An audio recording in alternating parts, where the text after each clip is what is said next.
watching CVR News English. This is Havila Kuttapalli. Welcome to Prime Time Bulletin. Well, before moving ahead, let's have a quick look on headlines first.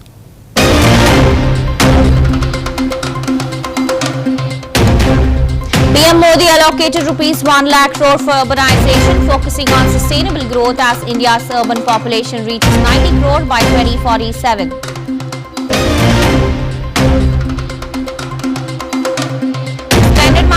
SP MLA Abu Azmi agreed to withdraw his controversial remarks to ensure smooth assembly proceedings during the budget session.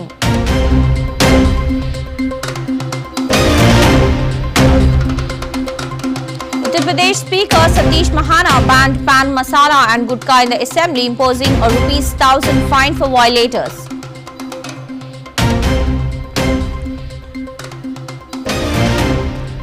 Kamal Haasan called 453 Lok Sabha seats sufficient and recommended expanding state assembly seats instead.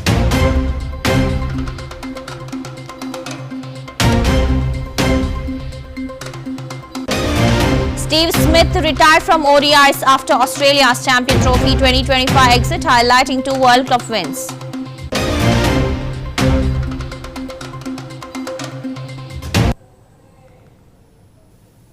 Well, moving on to the details, Shiv Sena leader Uddhav Thackeray reacted strongly to the suspension of Maharashtra SP MLA Abu Azmi from the budget session, stating that the suspension should be permanent and not just for the session. Responding to SP President Akhilesh Yadav's objection to Azmi's suspension, Thackeray remarked that the entire Maharashtra had opposed Azmi's statements. He suggested that if Yadav supports Azmi, he should make him contest from Uttar Pradesh instead, asserting that Yadav does not know the full truth. Abu Azmi को निलंबित किया गया है, permanently करना चाहिए। कितने दिन के लिए किया है? बजट सत्र का क्या मामला होता है? वो 2-3 हफ्ता चलेगा, सप्ताह चलेगा, लेकिन परमानेंटली उसको निलंबन करना चाहिए। अखिलेश जी ने आपत्ति जताई, उनका क्या है? उनको जताने दो। हम पूरे महाराष्ट्र ने उनके खिलाफ आपत्ति जताई है और अगर वो चाहते तो वहाँ से उनका चुनकर लाए। किसी को सस्पेंड करने से सच छुपता नहीं है, ऐसे अखिलेश यादव ने कहा। सच का मतलब क्या है? सच वो अबू आजमी को निलंबित किया गया है, परमानेंटली करना चाहिए। कितने दिन के लिए किया है?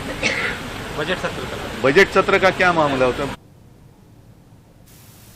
RJD leader Tejasvi Yadav criticized the current Bihar government, stating that the state no longer needs an inefficient administration. He also questioned whether people want a 75-year-old chief minister when the retirement age is 60.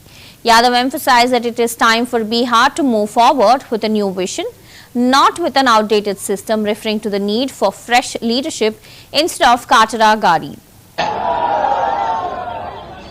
अब हमको निकम्मी सरकार नहीं चाहिए। आप देखिए retirement का उम्र क्या होता है? 60 साल। तो हमको 75 साल का मुख्यमंत्री चाहिए। बताइए, 75 साल का मुख्यमंत्री चाहिए? तो 25 साल वालों जो 25 साल के हैं पूरे देश भर में, पूरे बिहार में, उन 25 साल के आबादी वाले कितने लोग हैं? 58% है कि नहीं? और उनका लेते तो 20 साल से। अरे कोई गाड़ी भी अगर खरीदिएगा, आप नया गाड़ी, आप 15 साल पुराना हो जाता तो खतरा हो जाता कि नहीं हो जाता? सरकार अनुमति देती है चलाने के लिए? क्यों नहीं देती है? क्योंकि प्रदूषण देता है, धुआं छोड़ता है, खटारा हो जाता है, मेंटेनेंस करना पड़ता है। और एक ही ब्रांड का एक ही बीज एक ही खेत में जोतिएगा 20 साल तक, तो जमीन भी बर्बाद कर देगा, फसल भी बर्बाद कर देगा। इसलिए अब समय आया है, खटारा गाड़ी नहीं, नया गाड़ी में तेज रफ्तार से बिहार को आगे लेके चलना है। अब हमको निकम्मी सरकार नहीं चाहिए। आप देखिए रिटायरमेंट का उम्र क्या होता है? 60 साल। तो हमको 75 साल का मुख्यमंत्री चाहिए। बताइए, 75 साल का मुख्यमंत्री चाहिए? उतने 25 साल वालों जो The journey of the Steve Smith and Virat Kohli has been a roller coaster, transitioning from intense on-field battles to mutual respect and camaraderie. Well, once known for their fierce cricketing rivalry, the two legends of the game have gradually built a strong friendship marked by gestures of sportsmanship and admiration. While their evolving relationship showcases how competitive spirit can coexist with mutual appreciation, turning former foes into friends.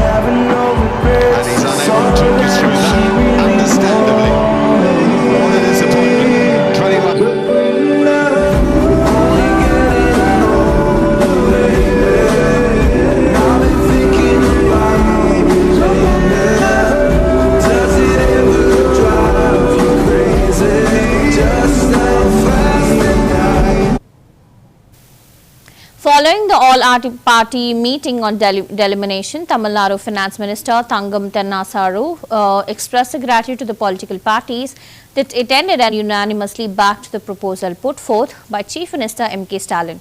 He stated that except for a few, most parties have aligned with the state government to safeguard their rights.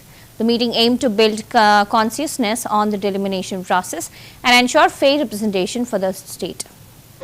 To thank all the political parties who have participated in today's all-party meeting and unanimously supported the resolution brought by our Honorable Chief Minister with regard to the proposed delimitation process, which is now being contemplated by the Union government. The political parties and their representatives who have attended the meeting, they have also shared their views in this regard. They have also explained about their respective stance. Most of the political parties, they have really they came up with suggestions with regard to the resolution which was proposed by our Chief Minister. And some of the suggestions were again were also taken on board by the Chief Minister. I am hopeful that the resolution copies have already been circulated. So, on behalf of the Honorable Chief Minister and on behalf of the state government, I would like to thank each and every leader and representative of the political parties who have come over here and offered their views. This has shown the solidarity of the Tamil Nadu political spectrum, that most of the, barring very few political parties, most of the political parties, they have now aligned with the state government in order to really restore their rights, which are now being questioned by the union government with regard to the delimitation. No, it is not imaginary, madam. It is going to be, actually it's a threat in fact. It is a threat which is now coming rapidly towards us, and as a precautionary measures, as a preventive measure, the Chief Minister has risen the alarm bell and he has taken all necessary steps to stop it. It's only a preventive measure. It is going to be there. The union government, they have already contemplated, they have already made so many arrangements. A very simple example is the parliamentary building is now has been constructed to accommodate more than 800 and it is about 848 people it can accommodate, which means what? And the Honorable Union Minister for Home, he has also not denied it categorically. When he was very vague and he is not saying that it is not there. So, taking all these into consideration, it is a very wise and the correct move that the Chief Minister has really set the ball now in motion. Shiv Sena MLA Aditya Thackeray strongly criticized Samajwadi Party MLA Abu Azmi following his suspension from the Maharashtra Assembly over controversial remarks about Aurangzeb. Thackeray stated that anyone who praises Aurangzeb or insults Chhatrapati Shivaji Maharaj has no place in India or Maharashtra.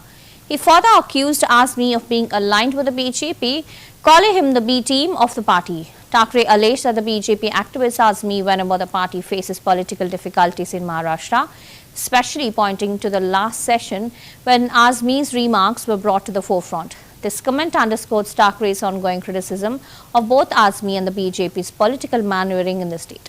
The foremost thing is, if anybody praises Aurangzeb or insults Chhatrapati Shivaji Maharaj, that person has no place in India or in Maharashtra. Especially, we hope and we believe that when BJP is governing, such a statement shouldn't have been ever made. Now that it has been made, let me also tell you the truth that Abu Azmi is the B team of BJP. Every time BJP comes into trouble in Maharashtra, they activate Abu Azmi. That's what happened in the last session. If you remember, I had exposed the same thing. I had said that Abu Azmi is the B team of BJP. This time also, because we were raising the issue of Koratkar and Solapurkar, who have insulted Chhatrapati Shivaji Maharaj, we also raised the issue of Mr. Koshari, who was the then governor, who insulted Chhatrapati Shivaji Maharaj, Mahatma Jyotiba Phule and Savitribai Phule. That is why Abu Azmi has been activated. As with regards to the grave of some king from 17 whatever or 300 years ago, the BJP is in government in the center, the BJP is in government in the state. Let them take a call. But what about the grave crisis of unemployment today? The Sensex has seen a bloodbath. Let's also discuss that. Let's not stop any demolition. Do that 100%. But what about the demolition of our share market today? What about the demolition of jobs today? Who's talking about the law and order situation today? The BJP came into trouble in Maharashtra, which is why they activated Abu Azmi only and only because Dhananjay Munde had to resign over terrible photos that we saw, the video that we saw. So the BJP also has to answer this even today. So we were asking for Abu Azmi suspension yesterday. They took one entire day because they wanted to run politics on that. And they have not yet spoken a word on Koratkar and Solapurkar only and only because they belong to the BJP. They haven't spoken a word on Koshari, who's also insulted Chhatrapati Shivaji. Why? They should speak about that. But Abu Azmi saying that he's the A team of BJP, so he's also questioning us. Wait. देखिए, एक ही मैं बात कहना चाहता हूँ. पहली बात यही है कि केंद्र में भी भाजपा के शासन है, राज्य में भी भाजपा के शासन है, तो कौन रोक रहा है? सबसे अहम बात यही है कि ये सारी बातें होने पर अभी कहीं ना कहीं चलो जो कार्रवाई करनी कीजिए, लेकिन जो सेंसेक्स में ब्लड बात हुआ है उस पर भी बात कीजिए. आज जो हमारे महाराष्ट्र में आप देख रहे हो कानून की जो स्थिति है, फिर वो बीड़ की मर्डर हो, परभणी की हो, या फिर आज जो घटना हुई है, ये सारी घटनाएं, यानी एक तो एमओएस कहते हैं कि रेप शांति में हुआ, कोई कुछ चिल्लाया नहीं इसलिए हो गया. ऐसे कैसी बातें हो सकती है? ये असंवेदनशील बातें हैं. So CM is saying that Nehru was the person who was insulting Chhatrapati Shivaji Maharaj. I think time and again the BJP seeks to go into history. Nehru also apologized for that. Nehru withdrew those passages from the book. Having said that, Nehru lived how many years ago?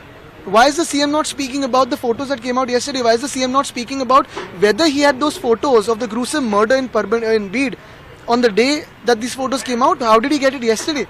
Why is the CM not speaking about that? Why is the CM not speaking about the failure of his own department, of his home department? Every time to go and seek refuge in history is an old take of the BJP. Whoever may be wrong, whoever's probably right is right. Speak about today. How much are we going to spend our time in history? Well, Renu Bhatia, the chairperson of the Haryana State Commission for Women, extended her heartfelt wishes to everyone on the occasion of Women's Day while visiting Chaudhary Ranbir Singh University in Sindh. During her address, Bhatia emphasized that every moment should be considered a celebration of women and their achievements. She also encouraged all women to adopt a mindset of empowerment, urging them to move forward with confidence and strength. Bhatia highlighted the importance of women's progress in every aspect of life and stressed that the spirit of Women's Day should be celebrated daily through continued efforts towards equality and empowerment. सबसे पहले महिला दिवस की पूरे देश और दुनिया की सभी लोगों को बधाई. खास तौर से आज मैं इस यूनिवर्सिटी आई हूँ, चौधरी रणवीर सिंह यूनिवर्सिटी. यहाँ की सभी बेटियों को, अध्यापिकाओं को बहुत बहुत शुभकामनाएं. और इस कार्यक्रम को करके उन्होंने ये साबित किया कि वो महिलाओं को समय समय पर जागरूक करती रहती है. मेरा ये मानना है कि हम हर लड़की को ये कहें कि वो केवल एक दिन का महिला दिवस ना अपने आप को मनाए और ना समझे. हर पल, हर सप्ताह, हर महीने, हर साल उसके लिए महिला दिवस है. इसलिए अपने आप को उस तरीके से प्रिपेयर करे कि हर पल उसके लिए महिला दिवस बने. उस सोच के साथ वो मजबूत हो. उसके घर भी गई, इस मामले में कोई अपडेट है? मैंने SHO को और SP को निर्देश दिए हैं कि वो जो एक पूर्व सरपंचा जो मिसिंग है उसको तुरंत पकड़ कर लाए, और वो जो 2 व्यक्ति गांव के जिन्होंने वीडियो वायरल किया उनको भी जल्द से जल्द पकड़े जो अभी लापता हैं।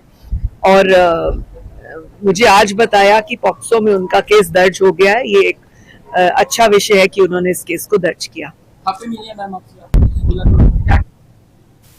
Moving into regional stories, Andhra Pradesh Minister Nara Lokesh expressed a strong criticism of former Chief Minister Jagan Mohan Reddy's demand for the leader of the opposition status. Lokesh argued that Jagan's frustration stems from his inability to accept the mandate given by the people of Andhra Pradesh. He emphasized that according to the rule book, a minimum of 10% of the seats in the assembly is required to secure the leader of opposition status, which Jagan's party and the YSRCP has not met. Lokesh accused Jagan of habituality and violating the law and expecting the current government to break the rules to grant him this status.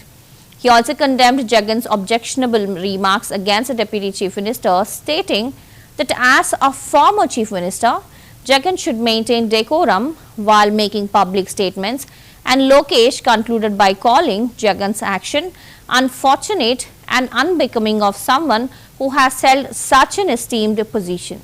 I mean, it just shows that the former Chief Minister still is frustrated. He's unable to accept the mandate that the people of Andhra Pradesh have given to him. You know, if you look at the entire rule books, it's very clear that you need to have minimum 10% of the seats in the assembly to have the leader of opposition status. He wants us to break that rule and give him the status, which is, I think, very unfair. He is a habitual offender. He always breaks the law. So he thinks this government will also do the same. We don't intend to do that same. And for that reason, he's taking out his frustration through a press meet. And he's gone far to even make objectionable remarks against the Deputy Chief Minister. I want to be very clear. See, end of the day, we live in a democracy. He's worked as the Chief Minister of a state. He should maintain certain decorum while making such statements. It's very, very unfortunate that he's making such statements, and we want to take it quite. Corruption in what? I think would be my question to him. We have not gotten involved in anything. We have cleaned up the entire liquor policy. We have cleared up the entire sand policy. We have constituted an inquiry on the entire land allotments, on the entire titling of the land done during his time. The Land Titling Act has been completely removed, which was a draconian act. So, I mean, we are for the public. I mean, if you look at it as representatives of the public, we are moving freely in the state. People are able to meet us freely. In fact, if you look at it, when you come to the assembly, the amount of police presence has been reduced by 90%. 90%. Because we believe it's a free and fair democracy. If anyone wants to come, please come, talk to us. We are here to resolve issues. And with that positive attitude, we are going forward. There is no place of corruption in this government. Talking about the MLA who's not in the assembly, you told and you called him as one-day MLA. Why? I mean, Mr. Jagan Mohan Reddy comes only one day in a year to save his skin and to save his post. Then he demands, the leader of opposition status, and then again runs away. And that's exactly what he does. And he's an habit. I mean, that's exactly the thing that he's been doing for the last 1 year. That's why I called him a one-day MLA. I mean, it just shows that the Meanwhile, YSRCP President YS Jagan Mohan Reddy strongly criticized the Andhra Pradesh Assembly's decision regarding the leader of opposition status, asserting that his party is the only opposition in the House. He emphasized that YSRCP secured a significant 40% vote share in the elections, making it the rightful opposition. Jagan also questioned the fairness of denying his party the official opposition status, arguing that without a recognized opposition, there would be no one to raise public grievances effectively in the assembly. He also expressed concerns about the democratic process, stating that if an opposition party is ignored despite meeting the necessary criteria, it undermines the role of checks and balances in governance. Questions that had been asked, that had been a kind of a defensive manner in which you had demanded, and he's ruled against giving you the leader of opposition status. What do you have to say in a response to this? Basically, why do these house function? See, be it the parliament, be it the assemblies, why do these function? See, in the assembly as far as house is concerned, there is no other party other than us who are the opposition. Every other party, that is BJP, Janasena and TDP, are together and they are part of the alliance and they are the ruling party. So there is no other MLA belonging to any other party other than us who is in the opposition. And be it any number, the fact still remains that we are 40% vote share. That continues to be a fact, whether somebody accepts that or somebody doesn't accept that. So this being the criteria, so we being the only party in the opposition, if we are not given the recognition as the opposition party, then who is going to be the opposition party? So automatically, if one party is recognized as the opposition party, once the party is recognized as the opposition party, then irrespective of the number of MLAs that the party holds, automatically they would be electing their leader, who automatically will become the leader of the opposition party. And once that recognition is given, the advantage what the leader of the opposition or the opposition party gets is, mandatorily, the speaker is supposed to give the mic. After, he is supposed to give us the time. So much so that it is on par with the leader of the house. Why does anybody do that? It is because they want the opposition to speak out. See, only when the opposition speaks out, only when the opposition is given sufficient time, then the issues would come up. Only then the government could make corrective measures. That is the functioning of the assembly. Well, if you are not going to do that, if you are not going to recognize the party as opposition, if you are not going to give them the opposition status, then automatically you have nobody to speak as opposition party. So you don't want to give them the time, you don't want these people to voice out the people's concern, you want the ruling party to only speak, then when will the people's issues ever be placed in the house? See, you have seen my press conference today on the budget that I spoke. It took me almost 2 hours. But that is the time that is required. Questions that are A new twist has emerged in the ongoing controversy surrounding popular singer Kalpana, as her daughter Daya Prasad has dismissed reports that her mother attempted suicide. In a public statement, Daya clarified that news being circulated is false and that Kalpana had merely lost unconsciousness due to an accidental overdose of prescribed insomnia medication. She also explained that the doctors had provided the medication to help her mother manage stress and that the overdosage was unintentional. Furthermore, Daya firmly denied rumors of family disputes, asserting that there is no internal conflict and that the speculation spreading outside is baseless. Meanwhile, medical professionals attending to Kalpana have confirmed that her health condition remains stable and doctors anticipate that she will be taken off ventilator support within the next 24 hours, indicating a positive recovery. Perfectly fine and happy and healthy now. Mama, she's a singer, she's doing her LLB and also doing her PhD. So, Danvalla, she has insomnia. So, to treat her insomnia, doctor had prescribed her a tablet and she had consumed that in an overdose. Like, she had overdosed slightly. This is not a suicide attempt. It's just a slight overdose because of stress, in like general life stress. Please do not manipulate any information. Our family is perfectly fine. I am happy. Everybody is perfectly fine in my family. Please manipulate say do. Everything is perfect. And my mom, she'll be back in a few days. So thank you, that's all I have to say. This is not a suicide attempt. This is just a slight overdose from an insomnia tablet prescribed by the doctor. That's it. My mom is perfectly fine. She'll be back with all of you in a few days. That's all I have to say. Jansena leader Konidala Nagababu has received official confirmation regarding his candidacy in the upcoming MLC elections under the MLA quota. Well, his name was formally announced by Jansena Chief and Andhra Pradesh Deputy Chief Minister Pawan Kalyan, putting an end to widespread speculations about his political future.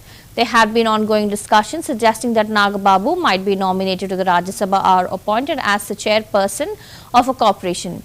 However, with this announcement, Jansena has dismissed all such rumours, and previously Chandrababu Naidu has already declared that Nagababu would be given a ministerial position, given that ruling alliances enjoys a strong majority in the Andhra Pradesh Assembly. It is highly likely that the alliance will secure victory in all the 5 MLC seats under this quota.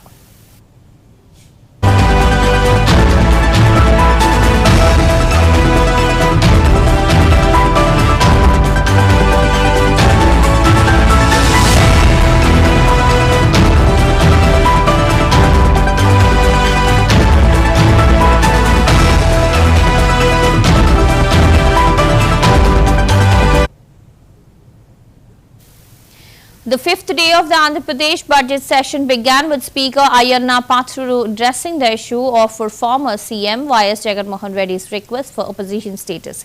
He revealed that Jagan had written a letter on June 24, 2024 when he claimed contained accusations, insults and threats.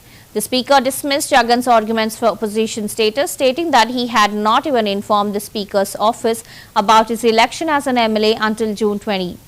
He also emphasized that opposition status requires at least 1/10 of the House members and clarified that no party currently qualifies. Furthermore, the Speaker also mentioned that Jagan had taken the matter to the High Court, but the court had yet to qualify the petition for a hearing. He criticized Jagan for spreading false propaganda about the court's stance and stressed that the Speaker's authority on the matter remains unchanged under Section 12B. Despite Jagan's alleged inappropriate remarks, the Speaker stated that he was willing to forgive him, and however, he warned that if Jagan continued such actions and the House would decide the next course of action, urging him to participate in the proceedings. ఇది ఒకటి గమనించవలసిన అవసరం ఉంది. ప్రతిపక్ష నాయకుల హోదా ఎవరైనా అర్హులా కాదా అనేది కేవలం రాజ్యాంగ సూత్రాలు, కోర్టు తీర్పులు, చిరకాల సాంప్రదాయాల ఆధారంగా మాత్రమే నిర్ధారించగలరు. ఆంధ్రప్రదేశ్ వేతనాల పెన్షన్ చెల్లింపు అనర్హతల తొలగింపు చట్టం 1953లో ప్రతిపక్ష నాయకుడి హోదా ప్రస్తావన ఉంది. ఆ చట్టంలో సెక్షన్ 12B ప్రకారం ఎవరైనా ప్రతిపక్ష నాయకుడి హోదా ఇవ్వాలంటే వారు చట్టసభలో సభ్యులై ఉండాలి. 2, వారు ప్రభుత్వ వ్యతిరేక రాజకీయ పార్టీ సభలో నాయకుడై ఉండాలి. ఇది క్లియర్గా ఉంది. 3, ప్రతిపక్షంలో ఉన్న వారి పార్టీకి అత్యధిక సంఖ్యాబలం ఉండాలి. 4, మరీ ముఖ్యంగా వ్యక్తి సభాపతి ప్రతిపక్ష నాయకుడిగా గుర్తించాలి. ఒకవేళ అత్యధిక సంఖ్యాబలం గల ప్రతిపక్షాలు ఒకటి కన్నా ఎక్కువ ఉంటే పార్టీ హోదాను దృష్టిలో ఉంచుకుని వాటిని ఏదో ఒక పార్టీ నాయకుడిని సభాపతి ప్రతిపక్ష నాయకుడి హోదా కల్పించవచ్చు. ఈ విషయంలో సభాపతి నిర్ణయానికి తిరుగుండదని.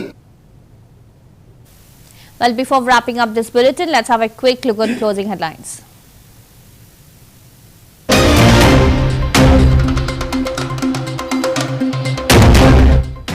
PM Modi allocated ₹1 lakh crore for urbanization, focusing on sustainable growth as India's urban population reaches 90 crore by 2047.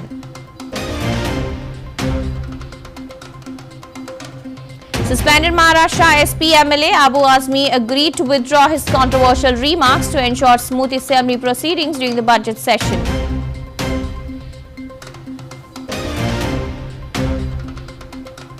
Uttar Pradesh Speaker Satish Mahana banned pan masala and gutka in the assembly, imposing a ₹1,000 fine for violators.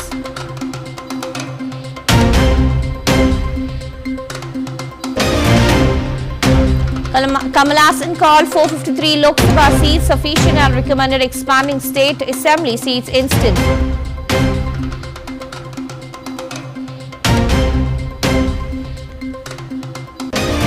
Steve Smith retired from ODIs after Australia's Champions Trophy 2025 exit, highlighting 2 World Cup wins.